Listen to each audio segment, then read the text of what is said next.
Today we'll be talking about the Vietnam War, and by that I mean the Vietnam War era. We will not restrict our conversation or our discussion on Vietnam War itself. We will talk about its impact on American society, culture, and the domestic political development that was taking place during the period. Although LBJ agonized over sending young Americans to fight half a world away, he also believed that to disengage would be worse and potentially damaging to his presidency. As he sent hundreds of thousands of young GIs to Vietnam, unrest grew at home. In the nation's cities, black youth vented their rage and frustration over police harassment, lack of economic opportunity, and the slow pace of reform.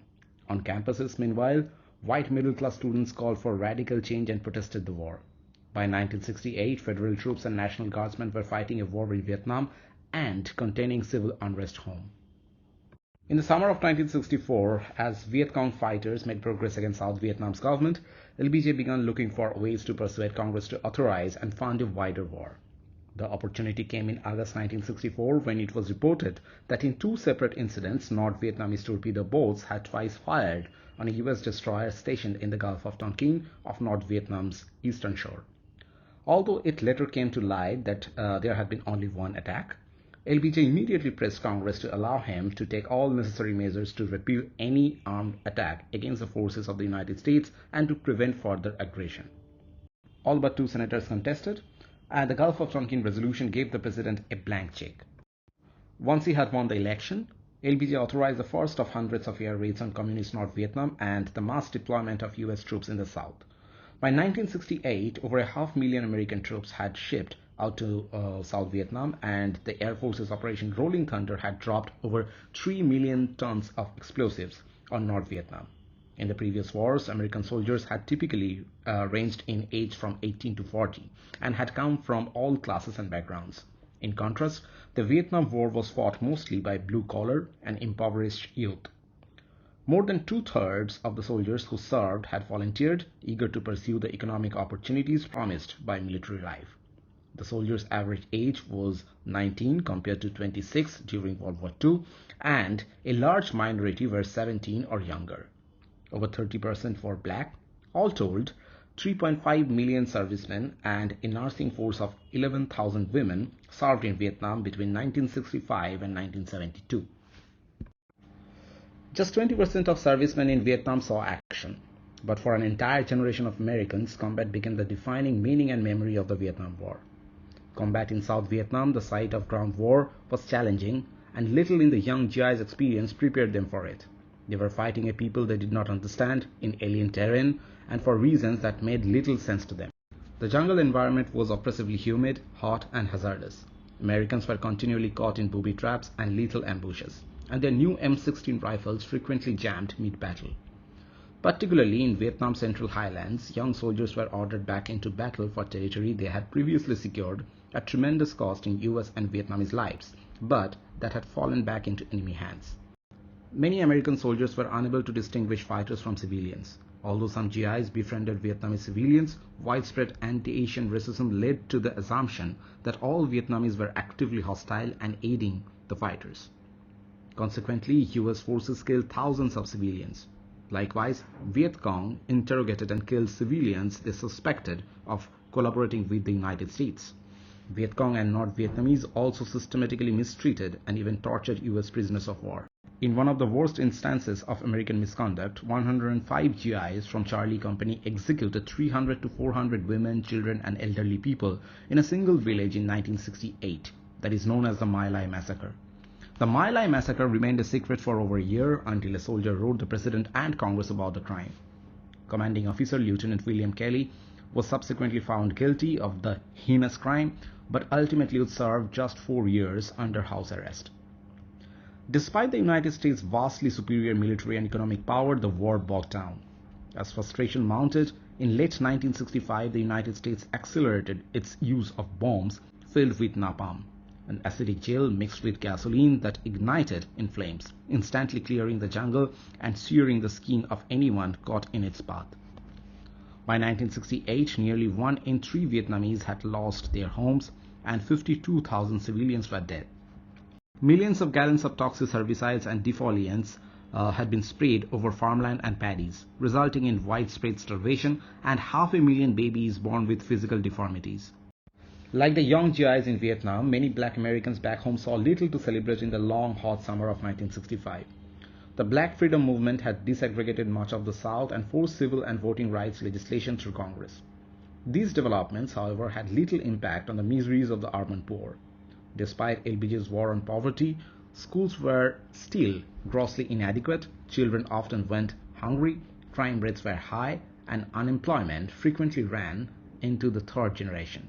Black people in the nation's cities made it clear that their aspirations diverged from those of the southern-focused branch of the Black Freedom Movement, LBJ's war on poverty, and most white liberals. Local communities began using the OEO programs to mobilize against city corruption and to take control of school boards, police departments, and housing authorities. The urban poor became an important political force, participating as never before in local democracy. Disgruntled mayors, developers, and police chiefs accused LBJ of fomenting class warfare. Pragmatically, the president let funding for many anti-poverty programs lapse. But black leaders were determined to compel the government to eradicate poverty. Starting in 1964, activists demanded not just freedom from discrimination, but also their social rights to decent jobs, good schools, police that served and protected them, and financial assistance from the government.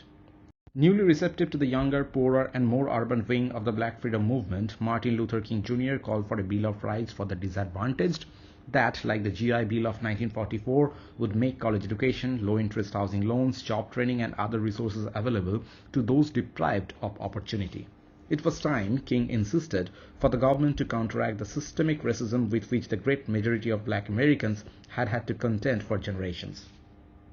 Emotions boiled over in the summer of 1965 when a white California highway patrolman took a young black man who had allegedly resisted arrest into custody near the Watts district of Los Angeles. For 5 days, black youth looted stores and burned the neighborhood, throwing bottles and stones at police and overrunning cars. 16,000 police and National Guardsmen restored order at the cost of 34 lives, 4,000 arrests, and the destruction of $45 million worth of property. Dozens of similar rebellions broke out in the nation's cities over the next 3 years. The deadliest of this uprising occurred in Detroit in July 1967, as friends and family gathered at one of the city's many unlicensed bars to welcome 2 young black soldiers home from Vietnam. As they often did, white police officers closed the bar and made arrests. A crowd formed in protest. Soon, someone threw a bottle, and within minutes, trash cans and bricks went flying. The protest quickly spread into other black neighborhoods. Young men looted stores and set them alight. By the time the U.S. Army and the Michigan National Guard restored order 3 days later, 43 people lay dead and 3 square miles of the city lay in ruins. Out of the smoke and ashes, new social movements arose and existing ones grew more militant. The urban uprising mobilized many young black activists. Unlike the rioters, most had middle-class backgrounds and were college educated. But many saw the urban rebellions as a new and energetic force that could turn the mainstream black freedom movement, with its limited civil rights agenda, into a social revolution. The Student Nonviolent Coordinating Committee, or SNCC, expelled white members, arguing that whites should concentrate on fighting racism in their own community. Black Power became a clarion call uniting young black people across class and regional divides, and the movement assumed leadership of the freedom movement as a whole. Black solidarity was also echoed in the teachings of the Nation of Islam, or NOI, a Muslim organization founded in Detroit in the 1930s that challenged black Americans to take pride in their heritage and their skin color. The NOI called on black people to open their eyes to the history of violent racism. Black people, according to NOI leader Elijah Muhammad, were members of a superior race and they ought to unite and work toward independent black nation state.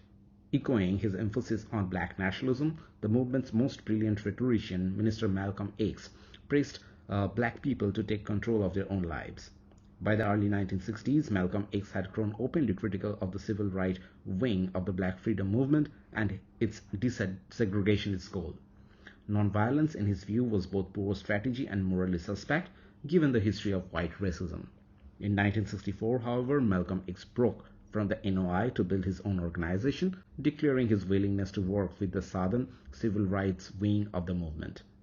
Following a life-changing pilgrimage to Mecca, he also rejected racial separatism and embraced a broader worldview in which the revolutionary struggle mattered more than the racial identity of the revolutionary. Widely admired by activists and drawing considerable media attention, Malcolm X became a hated man among the leadership of the Nation of Islam. An assassin's bullet ended his life in February 1965, but his call to self-defense echoed in the urban rebellions of the next 3 summers and in the growing Black Power movement. Black Power was also championed by the Black Panther Party for Self-Defense, founded in Oakland, California in 1966.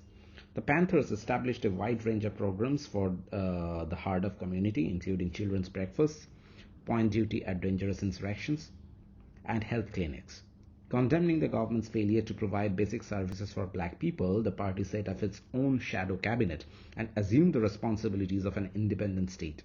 Huey Newton, the Minister of Defense, organized an armed security force that vowed to protect and serve the community and to police the police. The Panthers praised these programs with confrontational rhetoric such as "off the peaks" and "power to the people." Often misinterpreted as anti-white and misogynist, the Panthers actively sought alliances with a range of radical white, Latino, and Asian American groups, and a number of women rose to prominent positions of leadership in the organization. Packing weapons and sporting stylish leather jackets and natural hairstyles, the youthful Panthers powerfully countered the image of black people as helpless victims. The mass media thrilled to spectacle, and within a year, Detroit, New York, and dozens of other cities had Panthers branches. Although legal, the Panthers' activism threatened authorities, many white people, and much of the black middle class. Labeling the Panthers the country's top security threat, FBI Director J. Edgar Hoover worked with federal agents and local police to infiltrate the radicals' ranks and provoke them into illegal acts. Some Panthers lost their lives in the confrontations.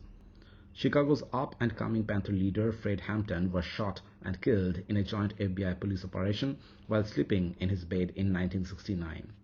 Power struggles erupted within the party, and by 1972, much of the leadership was dead, exiled, imprisoned, or in hiding. Student movements also demanded an end to the Vietnam War.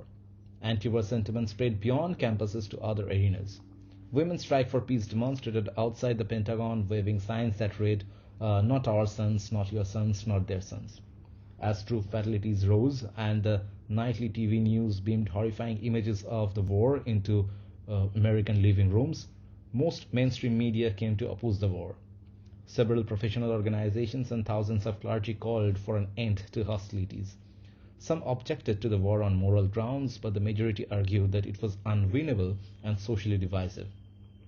The young men whom the war affected most acutely responded in a variety of ways. All men over the age of 18 were eligible to be drafted, but in practice, many middle-class and affluent men legally deferred service by enrolling in college or graduate school or using family connections to serve out of the war at home in the National Guard. Over 170,000 declared that they were conscientious objectors, a status that allowed them to serve in a non-military capacity. Illegally dodging the draft, some 60,000 more fled to Canada or Mexico. Others got a doctor's note or admitted to homosexuality. Hundreds of thousands of young men opposed the war but went to Vietnam anyway, out of patriotic duty or because military service seemed the only way out of poverty. Many troops felt personally attacked by the anti-war movement and were keenly aware of the class difference between themselves and the protesters. For the next 3 decades, presidential electoral campaigns would make the candidate's Vietnam service record or evasion of service a key election issue. LBJ knew the war was not going well, but he feared that withdrawing would damage the nation's credibility internationally and doom his presidency. Resisting the military's request to expand the war to neighboring Laos, the president nevertheless repeatedly authorized massive infusions of American troops.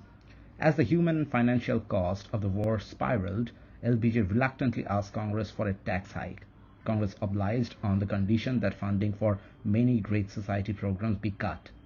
Appalled, Martin Luther King Jr. condemned the government for unleashing violence overseas and abandoning the war on injustice at home. By late 1967, a broad anti-war coalition had formed among the New Left, the Black Freedom Movement, the pacifists, and liberals. Less than half of the US population supported the war. A mass anti-war demonstration drew 400,000 protesters to New York City. For the first time, anti-war protests turned violent as activists in Oakland, California tried to close down an army recruiting station and police responded with tear gas and batons. In the nation's capital, over 30,000 protesters converged on the Pentagon and hundreds broke through police and military lines. The anti-war movement was now actively resisting the government, and the government was mobilizing heavily armed soldiers to restore and maintain order. The Black Freedom Movement pioneered two models of social change: the nonviolent civil rights model of the mid-20th century and the group solidarity model of the Black Power movement of the 1960s. Confronting discrimination and other problems, Native American, Latino, disillusioned white youth, feminist, and LGBTQ community borrowed from the both wings of the movement, adapting their strategies and tactics to their own needs. By 1967, defying authority, whether of the government, parents, or mainstream culture, had become a reflex for a diverse mass of young Americans.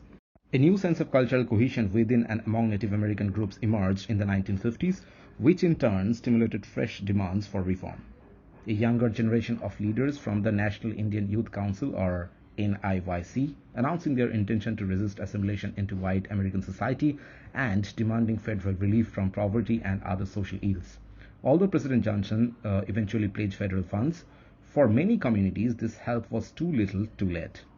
Whereas the NIYC forcefully articulated the principle of autonomy and organized nonviolent protests such as fish-ins to enforce fishing and other treaty rights, the American Indian Movement, or AIM, became the vehicle for more militant activism. Founded in Minneapolis in 1968, this grassroots organization acted on behalf of the United States' 300,000 urban Native Americans who suffered disproportionately from poverty, unemployment, ill health, and police abuse. Meanwhile, Puerto Ricans and Mexican Americans confronted ongoing inequities with greater organization and determination than ever before. Hundreds of thousands of Mexican Americans and Mexican migrants toiled in low-wage agricultural labor in California's Central Valley, which grew over half the nation's produce and was nicknamed America's Salad Bowl. By the early 1960s, the Central Valley was also the single most dangerous place to work in California. The largely unregulated use of toxic pesticide and herbicides, together with a vast irrigation network that incubated mosquito-borne disease, sickened and in some instances killed thousands of farm workers each season. Cesar Chavez, an Arizona-born farm worker, and Dolores Huerta, a longtime labor organizer, founded the United Farm Workers, or UFW, in 1962. Like the South Civil Rights Movement, UFW used nonviolent tactics and worked with the media to spotlight the workers' plight. Chavez's devout Catholicism and insistence on nonviolence won the movement widespread support. In 1965, he and Huerta launched a massive consumer boycott of table grapes that eventually forced the largest growers to recognize the union, pay higher wages, and improve working conditions. In the cities of the West and Southwest, younger Mexican Americans jump-started older campaigns against persistent inequality in education, housing, and employment, relaunching what came to be known as the Chicano movement. Many youth declared their identity and political consciousness as Chicanos, Americans of Mexican descent, and insisted that their community take great pride in its unique culture, language, and history. Chapters of Young Citizens for Community Action, a grassroots organization founded in Los Angeles in 1966, spread quickly to dozens of other cities, introducing Latino youth to nonviolent civil rights activism. On the East Coast, Puerto Ricans founded community action groups and, like other young activists, grew militant after 1967. As the Vietnam War wore on and activists clashed with police, Chicago's Young Lords, which had evolved from a street gang, aligned with the Black Panthers, declared their opposition to racism, imperialism, and global capitalism, and demanded immediate withdrawal from Vietnam. On campuses, Chicanos and Puerto Rican students joined with their Asian Americans and Black counterparts to push for curriculum reform and the establishment of ethnic and Black studies departments. Many young women soon discovered that when it came to matters of sex and gender, most supposedly radical men were just as blind as traditional men. After 1965, a younger generation of feminists, most of whom were white members of the anti-war, New Left, and free speech movements, began advocating an all-out gender revolution. Disenchanted with their relegation to secretarial and other support roles in male-dominated movements, feminists applied the liberation politics and strategies first championed by the Black Freedom Movement to matters of sex and gender. The leaders of the new women's liberation movement broadened feminism's agenda to demand women's complete cultural and political liberation. The principal organizing tool of women's liberation was to raise women's consciousness. In New York, Houston, and dozens of other major cities in 1967-1969, feminists convened thousands of small consciousness-raising workshops in which participants discussed their personal experiences, frustration, and desires.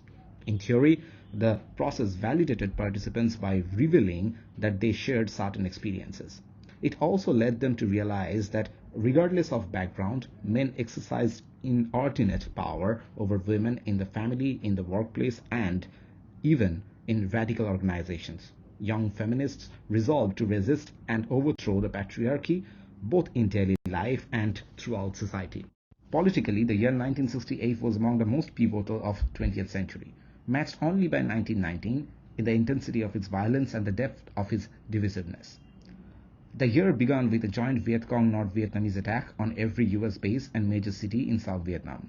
Although US troops repelled the assaults, the massive Tet Offensive took Americans and their government by surprise. Just a few weeks before, US officials had confidently informed the world that they could see the light at the end of the tunnel. As LBJ's approval rating sank to 26% in March 1968, he announced on live television that the United States would limit its bombing campaign and open peace talks. He further stunned the nation when he stated that he would not seek re-election. Both decisions were major victories for anti-war movement, but by declaring his departure from politics, LBJ lost the confidence of the citizenry. In the meantime, Martin Luther King Jr. had been organizing a Poor People's Campaign and mass march on Washington, D.C. to demand a federal jobs program and other assistance. King took time out from the campaign to go to Memphis in support of striking sanitation workers. On April 4, 1968, a white assassin shot and killed King as he stood on the balcony of a Memphis motel. That night, black Americans in over 120 cities expressed their grief and rage in spontaneous rebellion. Later that spring, anti-war protests broke out on over 200 college campuses. The nightly news showed riot police, National Guardsmen, and Marine deploying to multiple cities and campuses. Columbia University students occupied buildings demanding an end to their school's involvement in the war and the proposed construction of a university gymnasium in Harlem Park. After city police violently extracted the occupiers, the students followed up with the longest campus strike in American history. The media, countercultural youth, the SDS, and the Black Panthers converged on the campus, turning it into ground zero for radical protest. By May 1968, the nation appeared to be on the verge of civil war. As similar events unfolded around the world, and French students nearly toppled their government, and some Americans, including LBJ, feared that a global revolution was underway. Americans were dismayed when peace talks with North Vietnam failed and LBJ sent another 200,000 troops off to war. Back home, Americans were shocked anew when on June 6, an assassin shot and killed Robert F. Kennedy, who had been seeking the Democratic Party's presidential nomination and pledged to reunite the country. Tensions mounted as Democratic Party prepared for its national convention in Chicago in August 1968. Over 10,000 students and other young people descended on the city, camping out in downtown parks to protest the government's Vietnam policy. A splinter group of SDS, the Young International Party, performed street theater, burned US flags, and nominated a live pig for president. For the first time in American history, the president stayed away from his own party's convention. Chicago mayor and a Democrat ringed the convention center with coils of razor wire and refused to give protesters a permit. Thousands of police unleashed tear gas and their nightsticks on demonstrators, the press, and bystanders.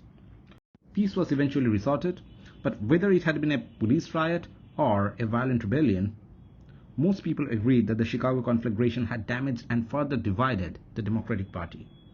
As a result, a Republican, Richard Nixon, won the election of 1968 and as president, proclaiming his intention to secure peace with honor in Vietnam, he pursued a policy of Vietnamization by which he steadily decreased US troops levels and put responsibility for fighting the war on the South Vietnamese. Repeatedly promising the latter that America would never abandon them, Nixon replaced US soldiers with American-made equipment. Domestically, he promoted himself as the champion of ordinary Americans, as he implicitly referred to white workers and white Southerners. Branding protesters, hippies, and the radical left as unpatriotic, Nixon linked his policies with patriotism and identified dissent, which college students had insisted was the essence of a free society, as unpatriotic threat to American freedom.